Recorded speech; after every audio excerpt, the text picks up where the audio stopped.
Well, hey, everybody, and welcome to Module 2 here in the Abnormal Behavior class. Module 2 is titled Schizophrenia Spectrum and Other Psychotic Disorders. I want to welcome you back to class, and I hope that you were able to navigate the first week of class and looked at the videos and the lecture notes and got everything done that needed to be done for Module number 1. And that now brings us to module number 2. So I hope that you're doing well. And again, glad that you are in the class with us this semester. So before we get going, let me just make a few more announcements, kind of get us oriented as to where we are and what we are doing. So for every single module, starting now with module 2, last week with module 1, that module was available for you for a week, and you had just about 7 days to get all your work done as we sort of laid the groundwork and did some orientation for this important class, the abnormal behavior class. As I mentioned last week, starting with this module, with module number 2, all the way through until we wrap our class up in December, you're going to have 2 weeks to work through all of the modules and all the work that you need to do, starting with module number 2. So with every single module, starting with module number 2, what we're going to begin doing now is talking about specifically some examples of common mental health conditions that the DSM-5 describes for us and defines for us that I just want you to be familiar with as you head forward and as you work in the social services field. And so that's kind of what we're doing starting today. And we're going to take 2 weeks to do that for every little section of these different families of mental health conditions, if I can use kind of the analogy of a family. Um, with each module, there's going to be some intro videos, little mini lectures like this one. This is the first little mini lecture for this module, and then there are going to be others for you to look at as well too. There's going to be a set of lecture notes that I've typed up for you, and really these videos are just intended to kind of summarize the high points and give you some audio and some visual of those lecture notes. There's a PowerPoint presentation posted for you, and again, the PowerPoint presentation kind of goes with this video lecture and the lecture notes. There are some handouts, there are some websites for you to look at, and then there is a homework assignment. Just like last module, you have now a module 2 homework assignment a written assignment that once you go through and look at everything and you read everything, then you're going to be ready to do your homework assignment.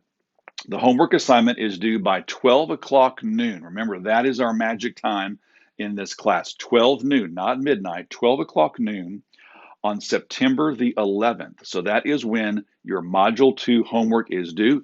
Type it up, upload it to the appropriate Dropbox, and you are good to go. Also, too, at the end of all of these modules will be a quiz. So you now have a Module 2 quiz to take.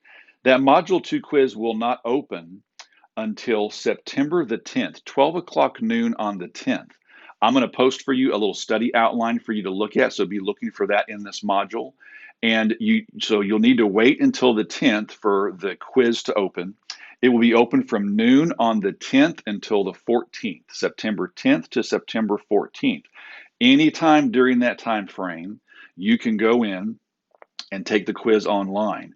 And I'm going to give you some further instructions on the study outline. I'm going to give you a study outline in the module, and it will give you some instructions on what kinds of questions will be on the exam or the quiz, over what information do I need to be ready for, how long do I have to take it. All of that will be in the study outline. So make sure you go and look at the study outline for the Module 2 quiz, and you'll be good to go. So once you've done the Module 2 quiz, you're going to be ready for Module number 3, which will open here in a couple of weeks, okay? So with all these modules, you have the content, you have the lectures, the PowerPoint, the lecture notes, the handouts, the websites, you got all that. Then you have a written homework assignment to do at the end of the module, towards the end of the module, and then you have a quiz to do, and then we turn right around and we're going to do Module 3, and we're going to take 2 weeks to do Module number 3. So that's kind of how the class is basically set up. So Module number 2, let's get started. The way that I have organized this class is I'm just going to follow the order that the DSM-5 follows when it comes to breaking down and explaining all these different families of mental health conditions. And the very first one that it gives us that relates specifically to adults is schizophrenia. On page 87 is this chapter that's titled Schizophrenia Spectrum and Other Psychotic Disorders. Because it starts with schizophrenia, because the DSM starts with schizophrenia, we're going to start with schizophrenia. This is an interesting type of mental health condition for us to start with. But let's go ahead and we're just going to jump into the deep end with schizophrenia. My hunch is all of you have heard of the term schizophrenia. You are familiar probably a little bit with what that disorder is. We're actually going to talk about two specific disorders in this section, something called schizophrenia and something called schizoaffective disorder. Now, you may have never heard of schizoaffective disorder. I know when I was a student in graduate school, I knew what schizophrenia was, sort of. I didn't really know what schizoaffective disorder was. And it wasn't until I got out into the field and began to work in clinical work and do mental health counseling that I began to really get familiar with schizoaffective disorder. So we're going to cover that. So there are going to be two different diagnoses that you're going to be familiar with by the time we get done with this module. So this chapter, the chapter that starts on page 87, the schizophrenia spectrum disorder chapter, if you read through that entire chapter, one of the things you'll notice is that there really are several different disorders that belong to this family. Not just the two that I just mentioned, there really are several more. And for the sake of time, we're just not going to be able to hit every single one. And that's going to be true as we go all the way through the class with every single module. With every chapter that we cover, we're going to hit the high points. There's no way that we could spend just one semester. We would need several semesters to go through and talk about every single disorder and diagnosis outlined for us in the DSM. So what we're going to do in this section is pretty typical. We're going to hit the high points, and there are two. The reason why I've picked these two is just because of this. They are most commonly diagnosed. There are lots of disorders in the DSM-5 that are just rare. They're not very common. They're out there. And if you work in mental health counseling for a long, long time, eventually you'll have experience with just about every single one of them. But there are some disorders that are just much more commonly experienced. Therefore, they're much more commonly diagnosed. And so that's true for schizoaffective disorder and schizophrenia. That's why we're going to focus on those two. Here's the common thread, though, with every single disorder in this section. So here's something that you and I take for granted. You and I take for granted, most of us, what we call reality testing. Now, here's what that means. If I were to ask you today your name, the day of the week, the month of the year, and to describe for me where you are physically, 100% of you probably could do that. You would say, well, my name is blank, and today is Thursday, and it's August, and I'm sitting in my house. If I were to ask you, how did you get to where you are today? You'd say, well, I just got up and got out of bed this morning. I know. In other words, we would say you are grounded in reality. You are fully aware appropriately of the world around you. If I were to ask you to describe your surroundings, most of you could say, well, okay, I'm sitting in my house and there's this, there's this, there's this. If I were to ask you, who else is in your home with you? 100% of you would be able to accurately perceive through your mind what is going on around you accurately. Most of us can do that. We take what we call reality testing for granted. But there are times when people's reality testing is not accurate. They have impaired reality testing. They don't know who they are, where they are, what day of the week it is, what month it is, and their reality testing becomes impaired. Now, that can happen for several reasons. It could happen because of substance abuse or addiction. It could happen because of things like Alzheimer's and dementia, neurocognitive kind of problems. It could happen because of sleep deprivation and those kinds of things. But we know that there are certain mental health conditions that, as a natural result of the condition, the primary symptom is people have problems with reality testing. We sometimes use the word psychotic. We sometimes use the term a thought disorder to refer to those times when people's mind is not connected to reality. Their brain is not accurately perceiving what we call reality. And that is the common thread of all of these disorders in this chapter, including schizophrenia and schizoaffective disorder. Both of those disorders are complicated, very complicated. But the bottom line is if someone's diagnosed with either schizoaffective disorder or schizophrenia, then what that means is that there are times consistently in their lives where they have unusual or bizarre thoughts, or they have inaccurate thoughts or beliefs, or they have inaccurate sensory perceptions. They hear things and see things maybe that really aren't there. And it is a function of their mental illness and their mental health condition. And so that's the common thread. Now, let me say this, those types of disorders are very, very interesting. And they can be a little, I'll say, off putting. They can be a little challenging for us to get comfortable with. I always tell my abnormal class, I'm going to tell you, I've already shared with you, a lot of my history is working in mental health counseling. I can remember to this day distinctly being asked to evaluate a man who was brought into the clinic where I was working. He was brought in by the sheriff's office. They had found him wandering on a highway barefoot. He had on jeans, no shoes, and no shirt. And they said they wanted to have a mental health evaluation done for him. So we did a little assessment of him, and I was the primary person doing the assessment. This is many years ago. We determined that he probably was not intoxicated on a substance. We asked him some questions, we did a blood draw, and he was clear as far as substances. I sat down with him, and he was agitated. He quickly began to wonder and ask me questions. Who was I? What was I trying to do? And he began to say things like this to me. Why are you putting that thought in my head? Why are you putting that thought in my head? And I was like, what? I said, I'm not doing my, he wouldn't even give me his name. He just kept interrupting me and saying, why are you doing that? Why are you killing me? Why are you killing me? Why are you wanting to kill me? And I had never really dealt with a client like that before. And I was like, okay, well, I'm not, no, it's okay. And I had to kind of just back off and kind of calm him down. And I began to say, hey, you're okay. You're safe here. It's okay. My name is Glenn.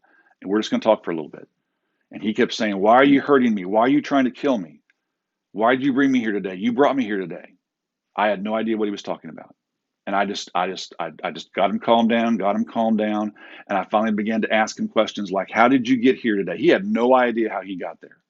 And the term we would use in mental health counseling is he was psychotic. He was actively psychotic. He was misperceiving. He did not know who he was.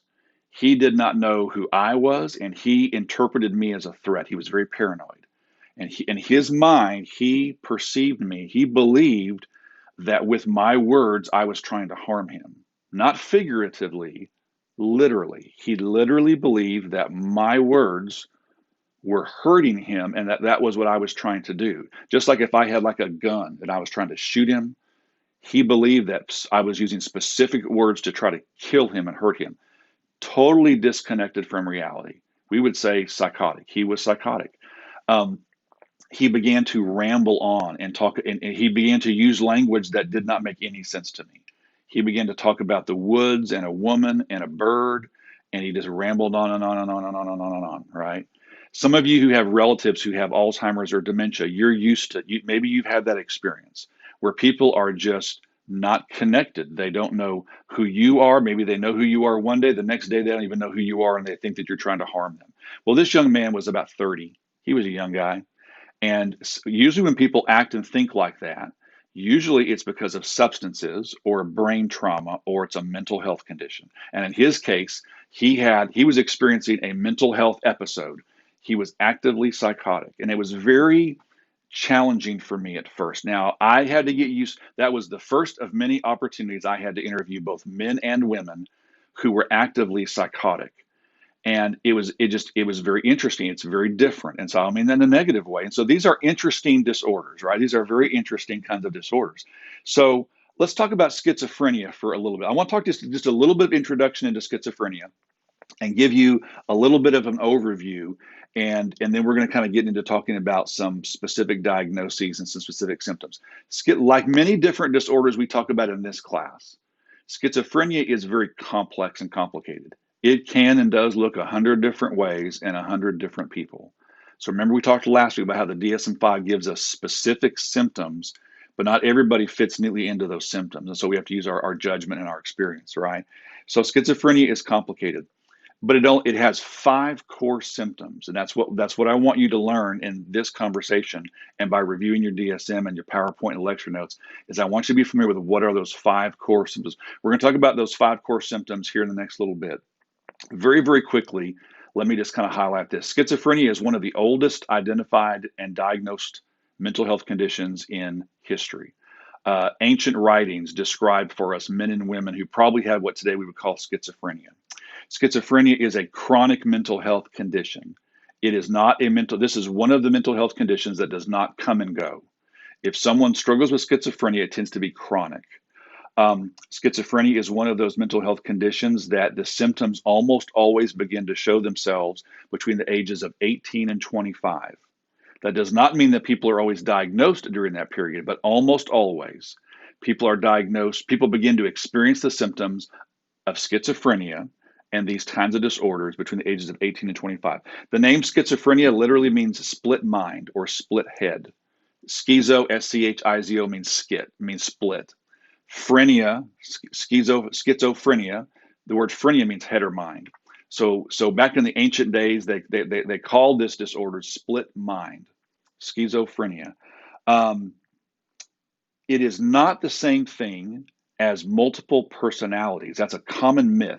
Schizophrenia and multiple personalities are not the same thing. I remember being a student and I just kind of figured, yeah, people with schizophrenia, they got all these people in their heads, kind of multiple personality. That's not the same thing. There is a diagnosis in the DSM called dissociative identity disorder, DID. Dissociative identity disorder. It's back in the back part of the DSM. That is what we used to call MPD, multiple personality disorder. Multiple personality disorder, or DID, dissociative identity disorder, and schizophrenia are not the same thing. People with schizophrenia do not have multiple people living inside of them. They may hear multiple voices. We'll talk more about that here in a little bit. But it is not a situation where someone has multiple personality states. Complicated, but that it is different from that. We believe it is a brain-based, biologically based chemical imbalance kind of disorder. Schizophrenia is not caused by drugs. It is not caused by poor parenting or poverty. It is not caused by trauma. It can be brought on by trauma.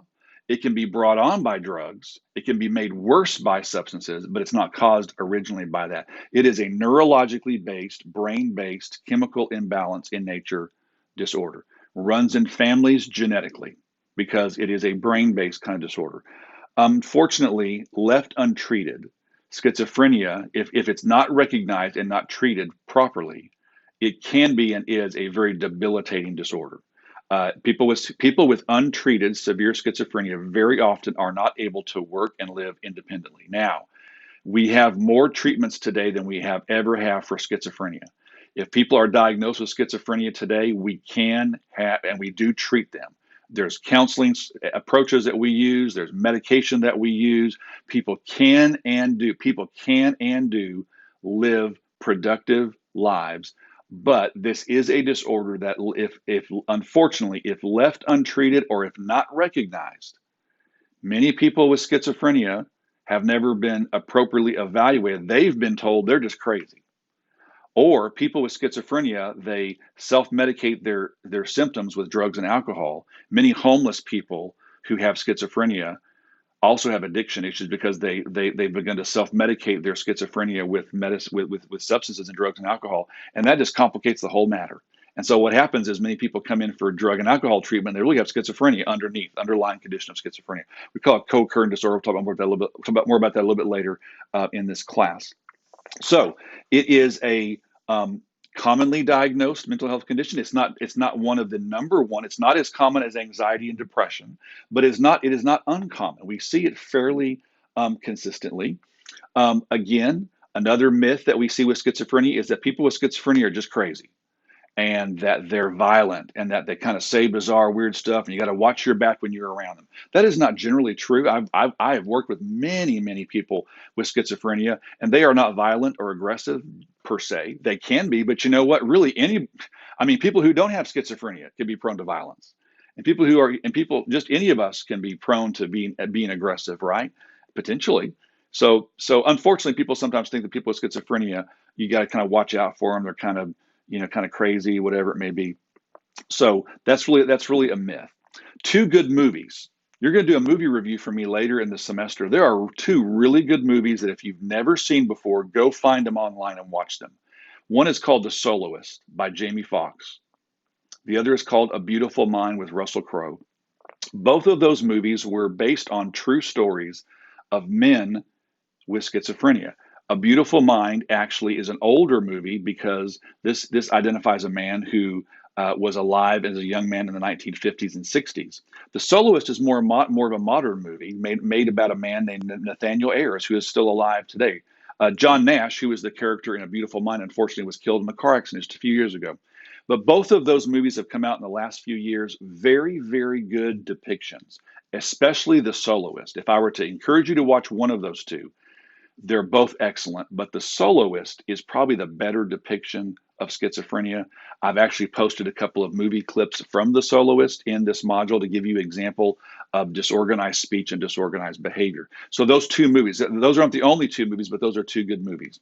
Very quickly, just to wrap up this little intro video, let me just give you a quick overview of the 5 core symptoms of schizophrenia, and then we're going to sort of pick those up on the next video. Okay. So the 5 core symptoms of schizophrenia are this: hallucinations, delusions, those two. Those two are separate, but they go together oftentimes. Hallucinations, delusions, disorganized speech, disorganized behavior, and negative symptoms. So those are the 5 core symptoms of schizophrenia. So this is kind of our first disorder that we're talking about in this class. And one of the things, let me sort of just say something about just for a second about that. You probably have seen, if you've looked in the DSM-5, that every single diagnosis has this list of potential symptoms. Some disorders have like 7 or 8 or 11. Others have 3 or 4. Schizophrenia has 5. Well, every disorder and every struggle, every diagnosis is different. And so some have multiple potential symptoms, some have just a few. So it's interesting that a very complex mental health condition like schizophrenia just has 5. And so those 5 are what I want you to be familiar with. Now, interestingly, the first 4 that I mentioned are often called positive symptoms. And what the word positive means, it does not mean that they're good. Positive just means present. Positive just means that we can identify and see them. Hallucinations, delusions, disorganized speech, disorganized behavior. Those 4 we often call the positive symptoms of schizophrenia because they are present. The 5th symptom is what we call negative symptoms. And we'll talk here in the next video or two about what does that mean. The word negative means missing, or it means lacking. So positive and negative doesn't mean good or bad. It means positive means present. Negative in this context means missing or lacking. So the first 4 symptoms, hallucinations, delusions, disorganized speech, disorganized behavior, are present symptoms. They're evident. They're positive symptoms. And then there is the 5th symptom as well too, what we call negative symptoms. Okay, so this is this little video, a little intro for you into schizophrenia. The next video, we're going to start talking through and talking about all 5 of those symptoms, and then we're going to talk about schizoaffective disorders. All right, so come back and watch the next video, and we'll talk about hallucinations and delusions. See you then.